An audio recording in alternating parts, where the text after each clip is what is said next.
Good morning, students. We are starting chapter number 15, Biodiversity and Conservation. Biodiversity means diversity in living organisms, and conservation means their protection, how to protect them, how to conserve them in their natural habitat. We will study two topics in this chapter, biodiversity and second, biodiversity conservation. If an alien from a distant galaxy were to visit our planet Earth, the first thing that would amaze and baffle him would most probably be the enormous diversity of life that he would encounter. क्यों सिर्फ alien की बात की? क्योंकि हम लोग तो इन चीज़ों से familiar हो चुके हैं. Even for human, the rich variety of living organism with which they share this planet never ceases to astonish and fascinate us. The common man would find it hard to believe that there are more than 20,000 species of ants. Yes, we haven't encountered them. 3 lakh species of beetles, not encountered yet. 28,000 species of fishes and nearly 20,000 species of orchids. Ecologists and evolutionary biologists have been trying to understand the significance of such diversity by asking important questions. Why are there so many species?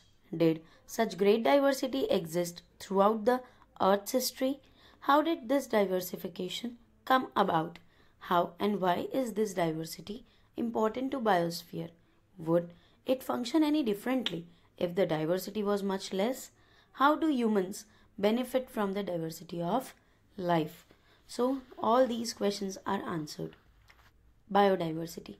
In our biosphere, immense diversity or heterogeneity exists not only at the species level but at all the levels of the biological organization, ranging from macromolecule within the cell to the biomes that we have studied already in chapter number 13. Biodiversity is the term popularized by sociobiologist Edward Wilson to describe the combined diversity at all the levels of biological organization. The most important of them are: first, genetic diversity. A single species might show how high diversity at the genetic level over its distributional range. The genetic variation shown by the medicinal plant Rauwolfia vomitoria growing in different Himalayan ranges might be in terms of the potency and the concentration of the active chemical, that is reserpine, that the plant produces. So reserpine is a chemical that is produced by the plant Rauwolfia vomitoria. India has more than 50,000 genetically different strains of rice and 1,000 varieties of mango. So this is termed to be as a genetic diversity. Second is species diversity. The diversity at the species level. For example, the Western Ghats have greater amphibian species diversity than the Eastern Ghats.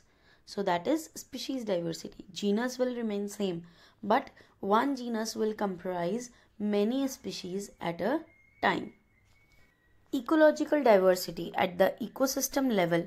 India, for instance, with its deserts, rainforest, mangroves, coral reef, wetlands, estuaries, and alpine meadows, has a greater ecosystem diversity than a Scandinavian country like Norway. Yes, because different climatic condition, abiotic factors form different ecosystems in the same area.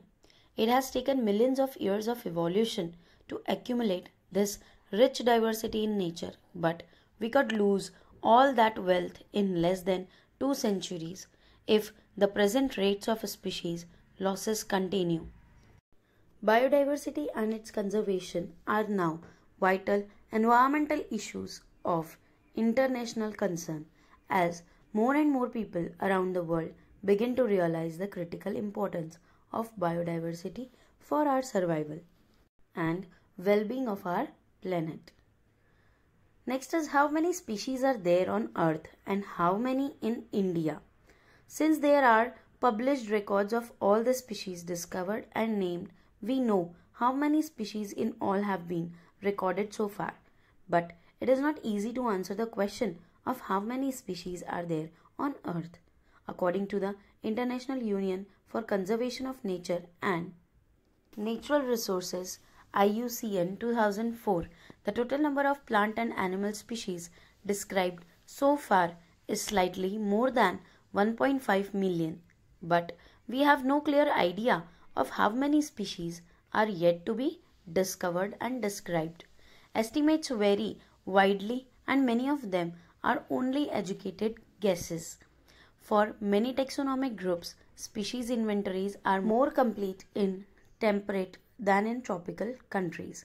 Considering that an overwhelmingly large population of the species waiting to be discovered are in the tropics, biologists make a statistical comparison of the temperate and tropical species richness of an exhaustively studied group of insects and extrapolate this ratio to other groups of animals and plants to come up with a gross estimate of the total number of species on Earth.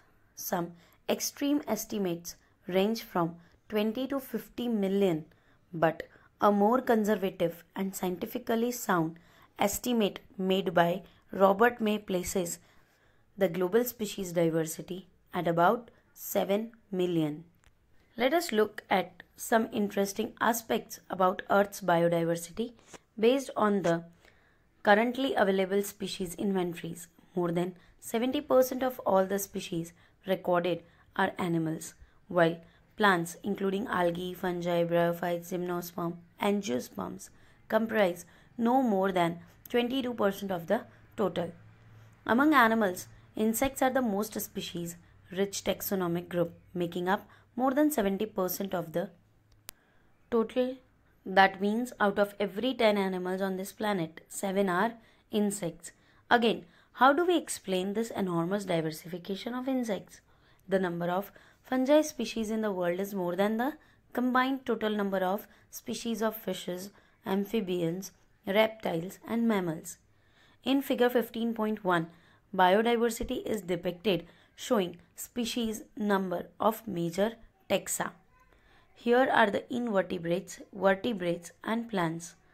We can see in the invertebrates, insects form the major portion.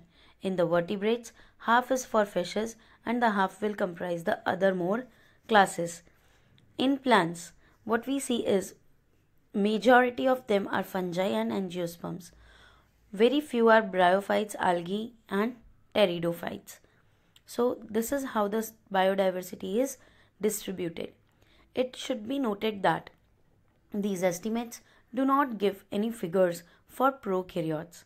Biologists are not sure about how many prokaryotic species there might be. The problem is that conventional taxonomic methods are not suitable for identifying microbial species, and many species are simply not culturable under laboratory condition. If we accept biochemical or molecular criteria delineating species for this group, their number would exceed millions. Although India has only 2.4% of world's land area, its share of about the global species diversity is an impressive 8.1%. These data you have to remember. That is what makes our country one of the 12 megadiversity countries in the world. Nearly 45,000 species of plants and twice as many of animals have been recorded from India. How many living species are actually there waiting to be discovered and named? If we accept May's global estimates, only 22% of the total species have been recorded so far. Applying this proportion to India's diversity figures, we may estimate that there are probably more than 1 lakh plant species and more than 3 lakh animal species yet to be discovered and described. Would we ever be able to complete the inventory of the biological wealth of our country? Consider the immense trained manpower, that is taxonomists, and the time required to complete the job. the situation appears more hopeless when we realize that a large fraction of these species faces the threat of becoming extinct even before we discover them. Nature's biological library is burning even before catalogued the titles of all the books stocked there. So this is all about biodiversity.